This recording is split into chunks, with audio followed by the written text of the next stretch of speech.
Neste caminho para celebrarmos a Natividade de São João Batista, padroeiro de uma de nossas comunidades, quero tomar como referência o que nos diz a respeito de São João Batista, o Evangelho segundo São João. E a primeira coisa, lá no versículo 6, no primeiro capítulo, no seu prólogo, que João inicia falando de Jesus.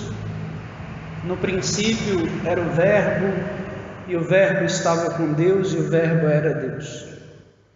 Lá no versículo 6 ele diz assim: houve um homem enviado por Deus chamado João. Vamos ficar só com este versículo por hoje. Santo Agostinho diz: o que precede esta passagem tinha por objeto a divindade de Jesus Cristo, que, vindo até nós, revestiu-se da forma humana. Como, porém, no Verbo feito carne, a humanidade velava a divindade, ou seja, a divindade estava oculta sob a humanidade do Verbo encarnado, um homem extraordinário foi enviado antes dele, por cujo testemunho se soubesse que ele, Jesus, era mais que homem. Então isso já nos diz da grandeza de João Batista. Jesus mesmo vai dizer: dentre os nascidos de mulher, ninguém é maior do que João Batista. Porque João Batista tinha uma missão especial, como disse Santo Agostinho, dar testemunho de que aquele que estava diante deles, era mais que homem.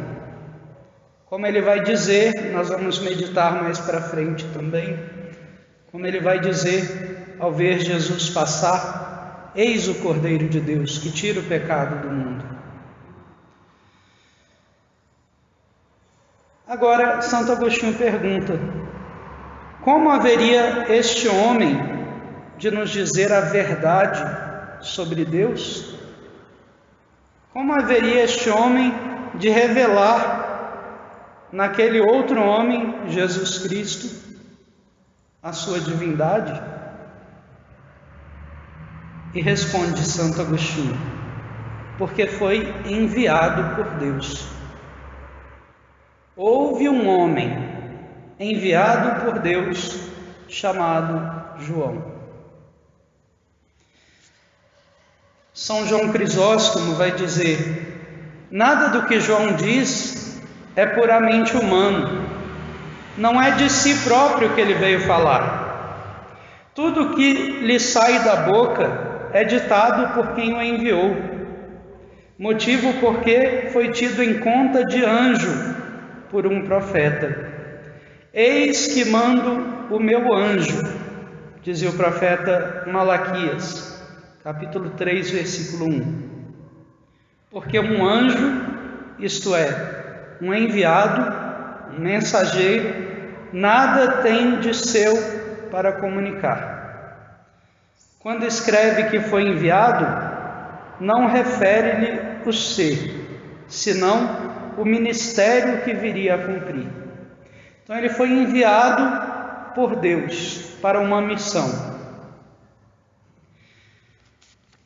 Um outro padre da igreja diz: seu nome, João, significa graça de Deus, ou aquele que leva consigo a graça de Deus.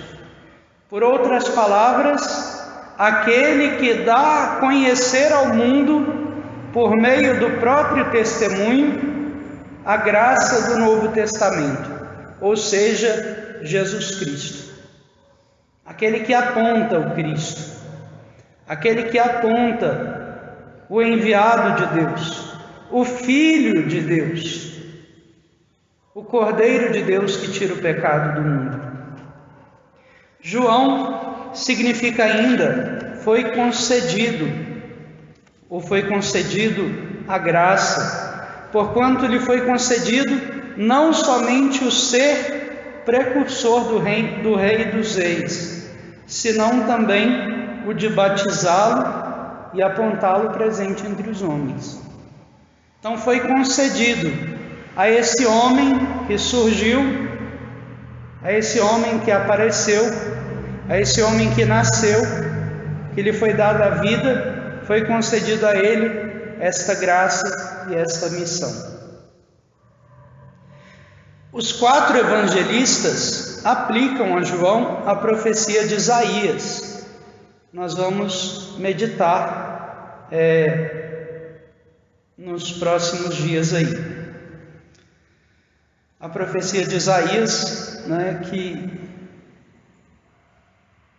que João Batista aplica a ele mesmo: eu sou a voz do que clama no deserto, preparai os caminhos do Senhor. O profeta refere-se em primeiro lugar à volta dos judeus à Palestina depois do cativeiro da Babilônia. E o profeta então vê o Senhor como rei e redentor do seu povo, caminhando, depois de tantos anos no desterro, no cativeiro da Babilônia, no exílio.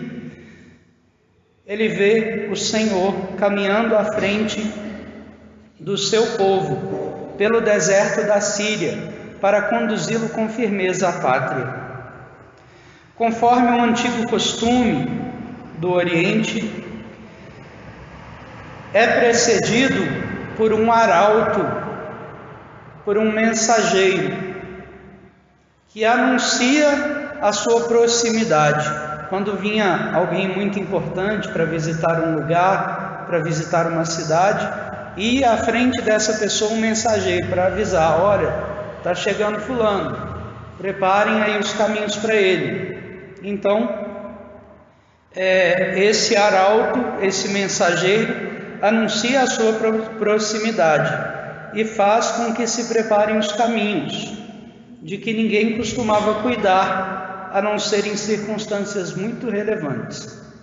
Ninguém cuidava dos caminhos, das estradas, Só cuidavam quando vinha uma pessoa muito importante. Esta profecia de Isaías se cumpre com a volta do povo do cativeiro, mas também mais plena e profundamente ao chegarem os tempos messiânicos, ao chegar o tempo em que viria o Messias.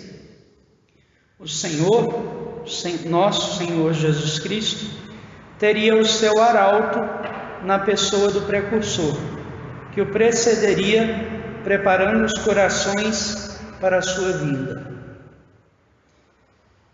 Houve um homem enviado por Deus, chamado João. Nós temos um nome e também temos uma missão: anunciar o Cristo no mundo de hoje. O Senhor serve-se de nós como tochas para que essa luz ilumine. Depende de nós que muitos não permaneçam nas trevas, mas andem por caminhos que levam até a vida eterna. Será que nós estamos cumprindo a nossa missão? Hoje a igreja celebra a memória de alguém que cumpriu a sua missão, de ser sal da terra e luz do mundo, e de até hoje iluminar, por exemplo, os seminaristas.